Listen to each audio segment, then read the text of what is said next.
Welcome to Discussions of Music, Healing, and Consciousness with your hosts Chris Noble and Bill Perotzman. This episode is part 3 of our conversations about healing sound. First, I'll reveal the results of my experiment with the 40 Hz pitch and a 40 Hz binaural beat. Then, we take a deep dive into solfege, Gregorian chant, and the solfeggio tones. If you've missed the first 2 parts of this conversation, you'll want to go back and hear them first, since this episode definitely builds on the concepts we've covered in parts 1 and 2. We'll be talking about all that and much, much more, as always, in these open conversations here on Discussions of Music, Healing, and Consciousness. Yeah, I didn't realize we were making a series, and all of a sudden we're on part 3 of probably 3. That's actually kind of a cool concept for our podcast, is to go into these series, right? Yeah. Why not? And you know, my own exploration of this stuff has been really weird and strange, and you know, sharing that with you on a podcast so other people might be able to use it is cool. And you know, I'm hitting stuff that I've never hit before on this thing. So as we talk about it, right? For me too, it's amazing. It's really weird. I'm learning so much, right? Yeah, and it's not hard to learn. I mean, if you're listening to this right now, the information's out there, right? It's easy to find it. And if Chris, if you and I can put it together in a way that helps organize the search, you know, a little bit easier for people who want to follow, you know, and do their own rabbit hole on it. Great. Remember I promised you last time I was going to set up a 40 Hertz and a 40 Hertz binaural beat and see what happens. Yeah. Well, I want to start there because first of all, it's crazy. Okay, I want to hear. But you know, let me find something that I can actually make some sounds with here, and turn off original sounds so that we won't get stepped on. Hopefully, if everything's going well, you can hear a very low 40 hertz. It's very low. If we could get a tiny bit more volume, that'd be perfect. Yeah, it's tough to get a lot of volume out of this, but there we go. There's a 40 hertz kind of a tone. So, you know, that's wonderful, right? And I thought, okay, so with this 40 hertz tone, all I've got to do is to create a binaural beat, right? All I've got to do is find another tone that is 40 hertz away from the 40 hertz tone. Interesting. So I'm going to move that up a little bit so that's a little easier to hear. So there's an 80 hertz, right? It's the octave above 40. So if I add 40 hertz, I wind up adding a tone that is exactly halfway between 80 hertz and 40 hertz, right? And it sounds like a perfectly consonant octave. And it's not a binaural beat at all. So hold on. So that is it sounds musical. It sounds like 40 hertz. Okay. 80 hertz. And because those two tones are 40 hertz away, you'd think you'd have a 40 hertz binaural beat, right? Well, maybe you do, but we perceive it as an octave. And it's beautiful. That is so intriguing because, okay, so why do we also love 40 hertz? Why 40 hertz comes up, and I've can't remember some of the specifics, but I keep hearing it coming up in people's research. There's a special magical aspect of 40 hertz, and the fact that 80 hertz is a perfect octave, not anything out of phase or anything binaural by you know, the old definition where you hear the whoa, you know, the dissonant, the interference pattern. I hear a kind of eerie sounding but cool sounding octave, which is nice, which is very musical, octave, right? But it got better. Okay, so I'm going to switch over now to GarageBand. I really wanted to do this experiment, right? So what I did was to create that 40 hertz pure tone. So this tone that you can kind of hear right now, can I bring it up a little? Yeah, sure. That sounds nice. That's a beefy 40 hertz, but it's a pure sine wave. It's an actual, no overtones, nothing at all, right? And if I blend into that a little 80 hertz, it'll be easier to hear. So there's the 80 hertz, right? And, you know, that's nice. You can hear them both, but I wanted to do it in a pure sine wave form so that I could have control, right? And then on top of all that, I wanted to find a way to make a 40 hertz binaural beat. Okay, so stay with me for a second here. Yeah. And I chose to do that using 2800 and 2840 hertz, Okay. right? So that sounds a 40 little hertz bit, a difference. 40 Yeah. hertz difference. So it sounds like this. It sounds like crickets, right? So I've got my nice 40 hertz binaural that you can hear sounding like a cricket, and I wanted to put that over my 40 hertz fundamental tone.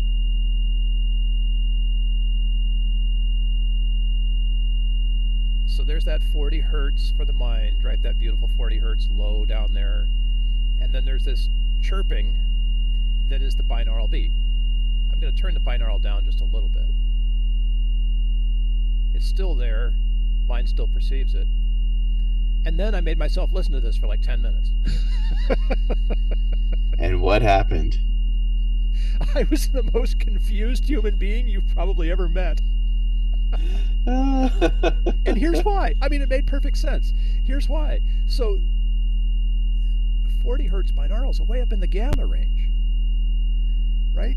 They're amping you up. They're right. Oh yeah. And that 40 hertz pedal tone, that low tone that's so beautiful that that foundational sound Oh yeah.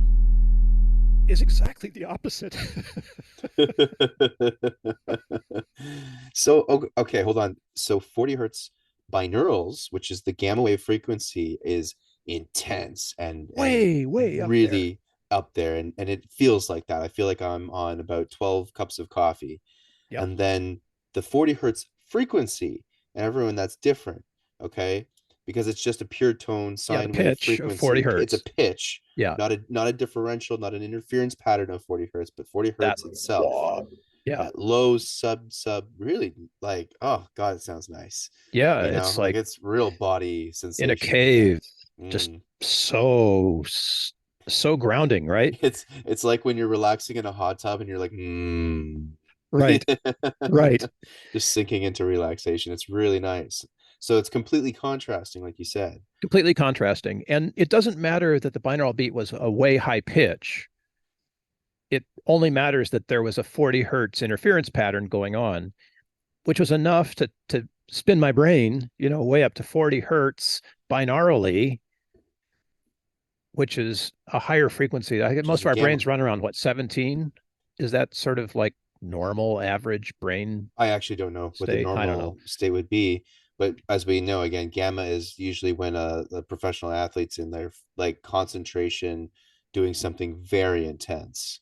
So, that's a So lot of energy. it's a ton of energy. So Yeah. I don't know, kids, try this at home, but and you can do that because we're going to use a frequency generator here in a little bit when we talk about solfeggio tones. But I don't know if it had the effect that I really wanted.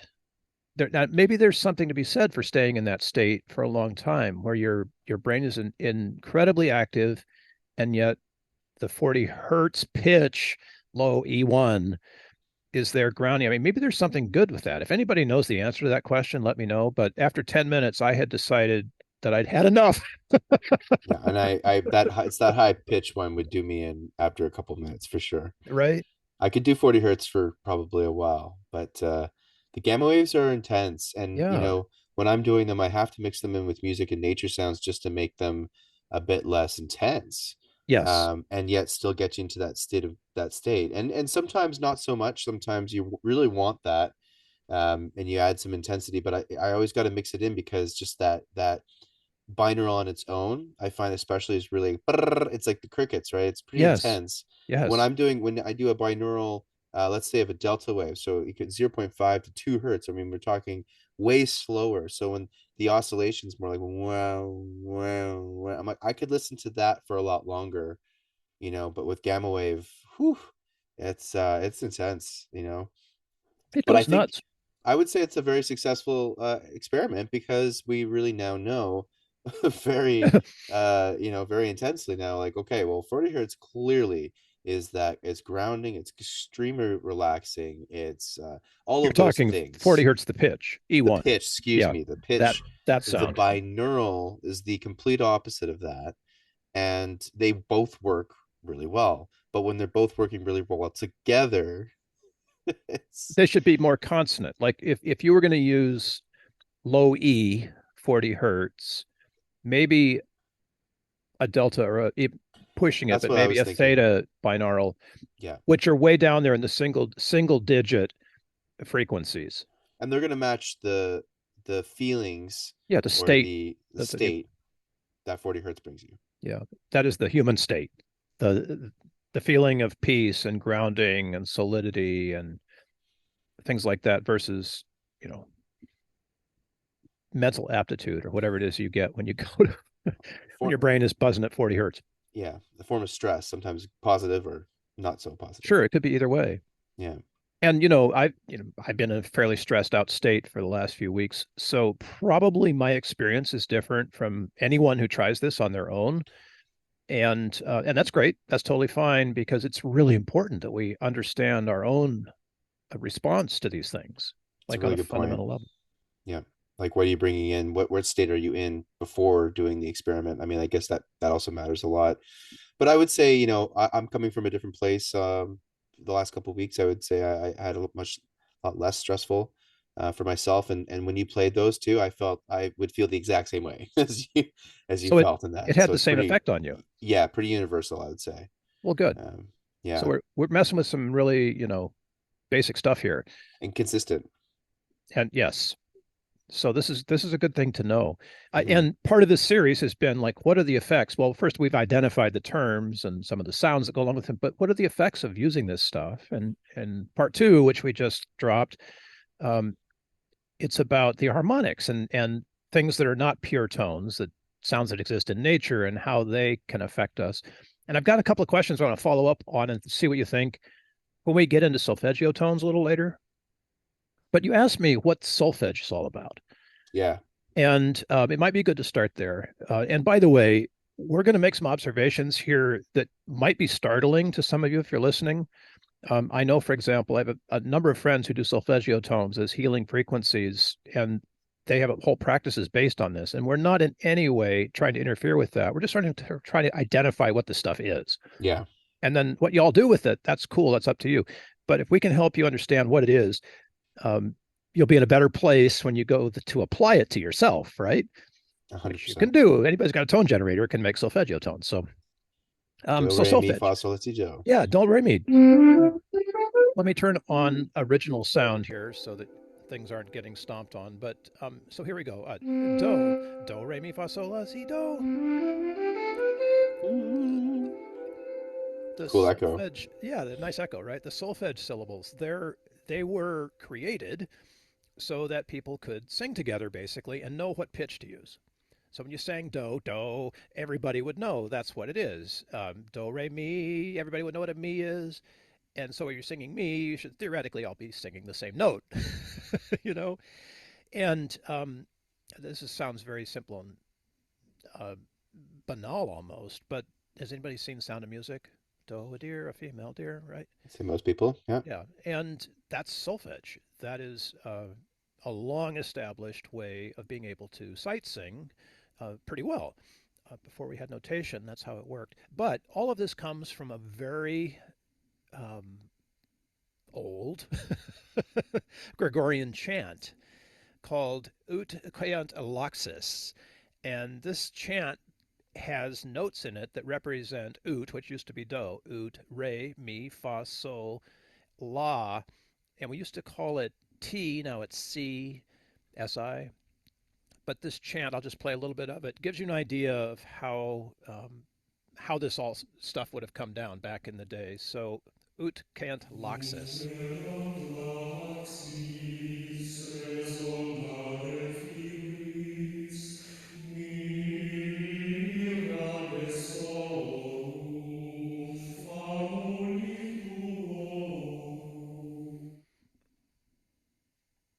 Okay, that's probably enough just to wet people's whistle. We'll put references to all this. You can go. There's a really fantastic article that pulls this all together, and that you can see the plain chant melody written there. And the idea is that every phrase starts on the next pitch up from oot, then Ray, oot, Ray, me, think Bill. And it kind of makes sense. And I don't know how long ago was Gregorian chant. It Long wasn't time. Egyptian, but it's been a while. A long time, and it's really interesting. Just a really quick side note with when I listen to Gregorian chants, and I really implore our audience, you guys check this out because go on YouTube and have a little rabbit hole of Gregorian chants, type that in, and when you listen to them, especially when they're performed in cathedrals and churches, Oh, it is a spiritual experience to say the very least. There's a reason why they have like Gregorian chant meditations that loop forever and you can just go off into nothingness with them. There is something in the quality of the way that it's sung and the timbre. I don't know what words to use, but it's a feeling, and I think everyone can sort of understand what I mean when they listen to this, where it takes your consciousness somewhere. There's something about it that speaks to us, and that's where I find it interesting where solfeggio comes from, this type of singing that for me just like it gets to my soul. So I'm interested to see what the formulas are as to how to impact your consciousness. And I think that's what solfeggio is doing on different levels. It's just incredible coming from the Gregorian chant. When I listen to it, I can understand the power of solfeggio a bit more. when you were talking about the way that these chants would have been presented in giant churches, right? Where lots of echo, lots of reverb, and lots of opportunity, as we talked about on the last episode, for blending, for the harmonics that come.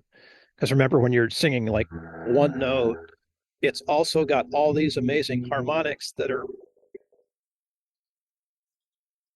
on top of that note. You don't hear them all the way that you hear a single tone, but all the harmonics are there. And I don't know, and I've tried a little bit of the math, man. I've tried to figure out how the solfeggio tones might be harmonics, but Good for you. uh, I gave up. Honestly, I Yeah. gave up, and I started doing research, and I couldn't find anything on it. But the one thing I wanted to say about all of this solfege and Gregorian chant, how low the pitches are. Most of the time, these were sung by men, although there are some women who wrote for plain chant. It's been recorded since, but these are low pitches. They're down there in the not 40 hertz, but they're in that genuine sort of male vocal range, if I can put a gender on it. Yeah. Bass, Low. tenor, Bass and tenor yeah, mostly. that's where monks sang, right? And monks were generally men, so these are pretty low pitches. However, when we get into the amazing solfeggio tones, let me play you the lowest solfeggio tone right now, which is roughly around F3. Okay, here's the What's the fre- low. what's the frequency of that Its again? frequency is 174. Cool. So it sounds like that on a piano, but I'm going to play the actual 174 hertz frequency right now.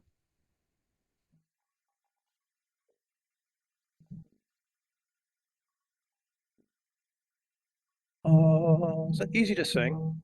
I could sing that. Mm, It roughly corresponds to an F3, the F below middle C if you're looking at a keyboard, which is, it's in the tenor range. yeah. It's reachable. I'm sort of a bass, but I can get up to That's an F. definitely not as low as a lot of Gregorian chant notes, right? Right, right, Already. This right. is Gregorian chant seems to be lower, yeah. um, but it goes up very well from there. So just to quickly review, here's the solfeggio tones. That's 174. The next solfeggio tone is 285. Uh, kind of a D flat, but it goes up in a hurry, right? Somewhere in there. So maybe guys could have sung that. Let's go up to the next one. This is the third 396 solfeggio tone.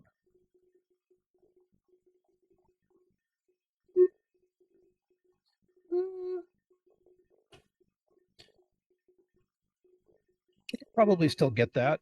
That's in my falsetto. Yeah, yeah, yeah. But starting to It's get there, there. but you're definitely moving into more of the female vocal range for Yeah, sure. it's definitely, and those are the lowest three of the nine solfeggio tones, and it only goes up from there. 417, short distance away from 396. Here we are at 528. Here is 639. They're really going up. No way I'm going to hit that in any kind of a pleasing way. 741. Two more, 852, which is really getting high. And then finally, 963.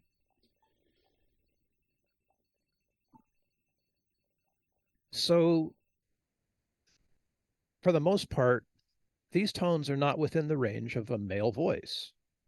Maybe a castrati um, or a child could sing that high, but there's a huge difference between Gregorian chant, on which the solfeggio tones are supposed to be based, and the actual tones themselves, which are pretty much outside the normal range of a male vocal singing voice. Okay, so what, right? Well, Well, why why is is that? that? I'm I'm curious. curious, Well, yeah, right? why is that? I mean, and how were they discovered? Because back in the day, if these are in fact ancient tones, they had no way to measure frequencies. No. We had no idea what hertz, and the the the fine discriminations of these things. I mean, a lot of them are very close to pitches on the normal piano. Doesn't Yeah. matter whether it's tuned to 432 or 440. The solfeggio tones are close to pitches, but they're off by sometimes hundredths of a cent. They're more about the frequency specifically They are. than the note on a piano or an instrument of any kind or in a vocal range that has anything to do with the original style it was taken from, we think, right? Which is We think. Gregorian chants, we think. And that's the thing too with even with tuning, just really briefly, what I've through some of the research and some of the stuff that you've sent me, that our audience can take a look at, of course, that we've got a lot of this information from a really great article, series of articles, is the tuning of 432 hertz as well. I know why I like to use it, and I've actually learned even more about the geometry of 432 hertz, which is really interesting. But the idea that we can just immediately say, oh yeah, all the ancient ascended masters and healers were all doing their music to 432 hertz. We can't say that. We have no idea if they were actually doing this stuff because once, like you just said, how no one had a way to measure the pitch. No one had a Right. way. They wouldn't have known. They may have had it pretty close to that intuitively, or just because of the feeling, or what, or maybe I don't, but we just don't know. So that's where we're kind of going into that territory where we're going to have to start drawing some assumptions to some degree, right? Where with how did solfeggio frequencies get to this frequency that's so specific and so Yes. out of the range of the Gregorian chant? It's I And doesn't and make sense to me. remember I talked earlier about trying to do some calculations and figure out if these are harmonics of any other lower note. And the short answer is, well, probably they are. But the more profound answer is that the solfeggio tones themselves don't relate in a unified way to any specific mathematical formula. That's interesting. So if you were to able to say, okay, that 174 might be an overtone or a harmonic of some other lower note, what would that note be? Well, it's not a pitch on the piano. Hmm. It's some other arbitrary hertz. And you can calculate all these things. Like if you were to go online, I'll show you the calculators and put them in the show notes, and you can figure out what those harmonics might be. But again, they don't relate to anything that's consonant in a way that we would even consider um, useful. I mean, they're not microtonally consonant either. What That does is, that mean for our you, audience and yeah. for So me?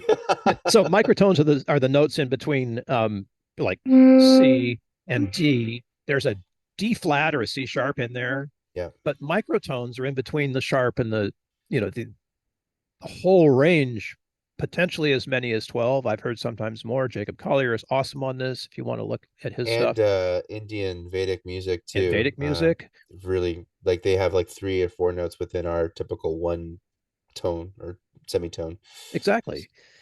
But they don't, the solfeggio tones don't relate in any uh, consistent way to those harmonics, which was an interesting way because if you were in the church, let's say back in the day, and there was a Gregorian chant going on, and you needed some benefit from the tones that are identified as now as the solfeggio tones, it would be a crapshoot as to whether any of the harmonics created in that particular concert environment would hit any of the solfeggio tones in any kind of precise way. you This know? makes me want to do a deeper dive into the feeling of different solfeggio frequencies because, with 40 hertz, for example, I think we can say quite conclusively, especially from our personal experience more Yes, than right. anything, that it really does what it seems to do.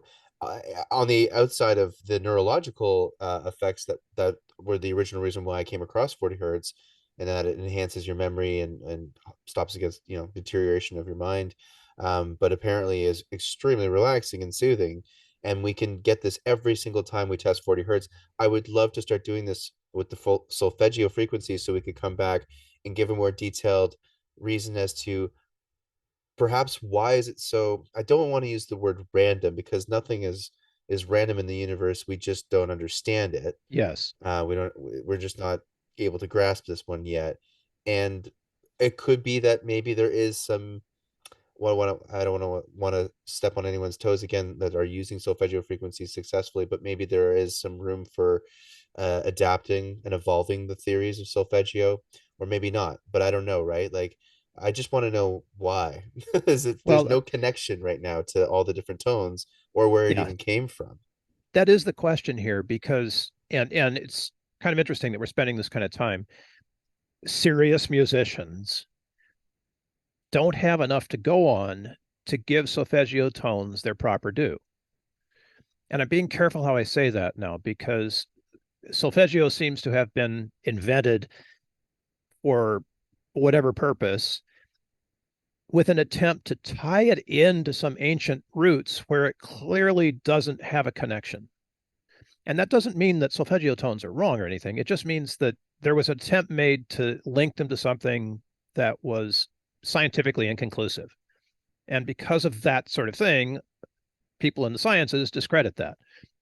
I don't think that's the right move. I agree with you, Chris. I think we could do a lot more research on this stuff. And there are people who use these tones effectively, I'm sure, who are quite familiar with the background and the deep dive and could help us understand why, because it takes nothing away from the effect of the tones.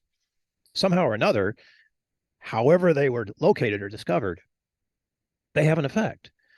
And if we can start to measure that effect, and I don't know, randomized clinical trials notwithstanding, right? But these are tones, and this is I guess is where I'm leading up to. These are tones that, because they don't exist in any of our consonant music, with the possible exception of Vedic music in the East, which is not where these tones are supposed to have originated from, um, there's no way that you could go to a concert, that would incorporate solfeggio tones successfully unless it was a very sort of specialized microtonal or atonal concert in which the tones might appear. And to give you just an example of that, and it's going to sound really crazy, you guys, but stand by here and we'll try to do my best.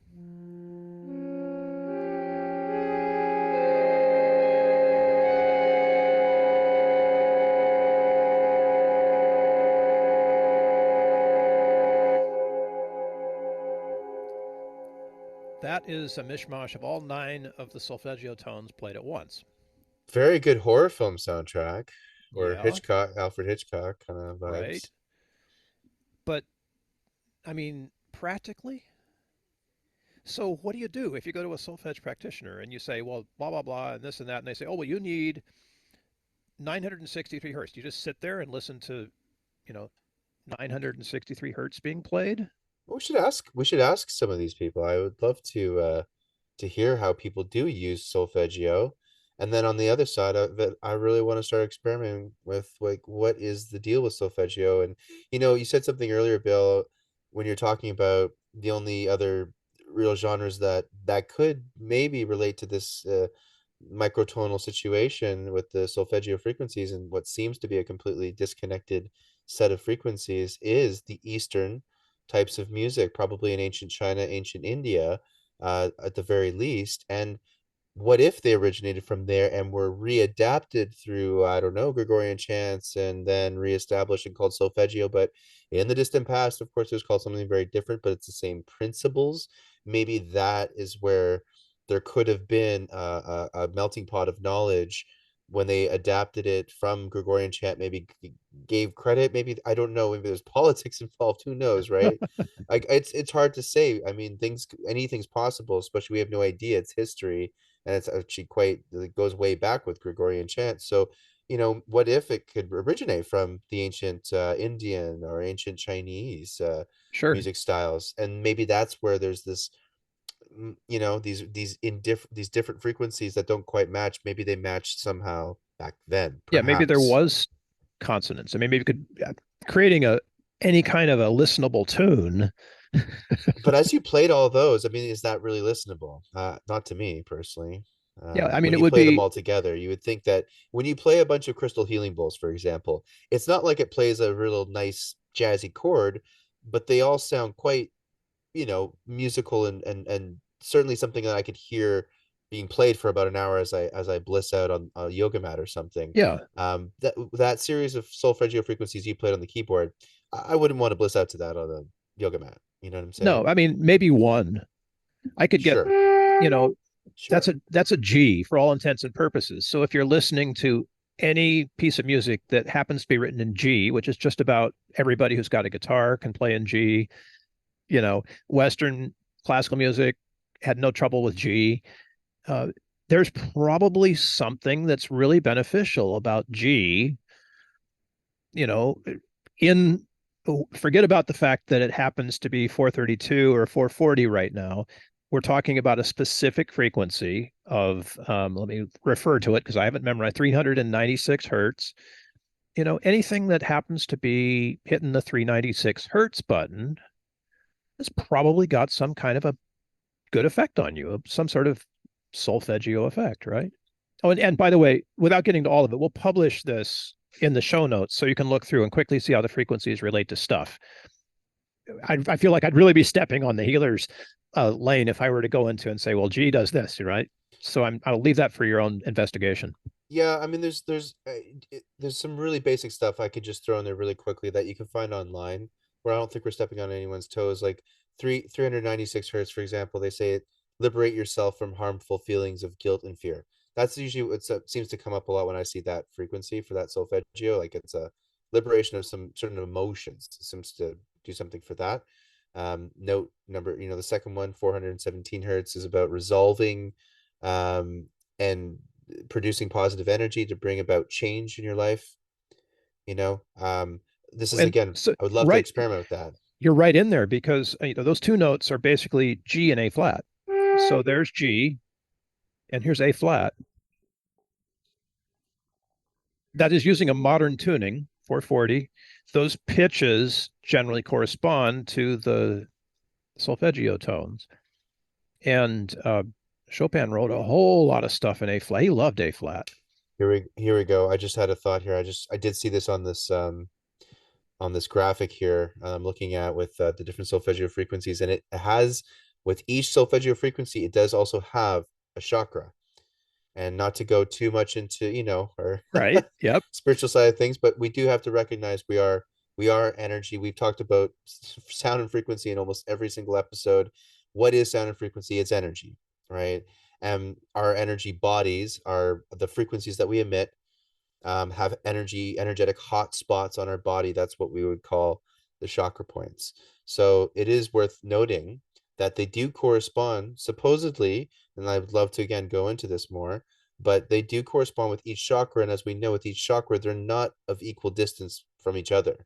So maybe that's why we're hearing this. Not everything is of equal harmonic distance to each Yeah. other with solfeggio frequencies. Is there something there, maybe? And I've looked at this a little bit too, because there are some folks who align the chakra with Do. with C, middle C. And then there's what Chris was just referring to that aligns the chakra with what is essentially F. So that chakra one is F versus C.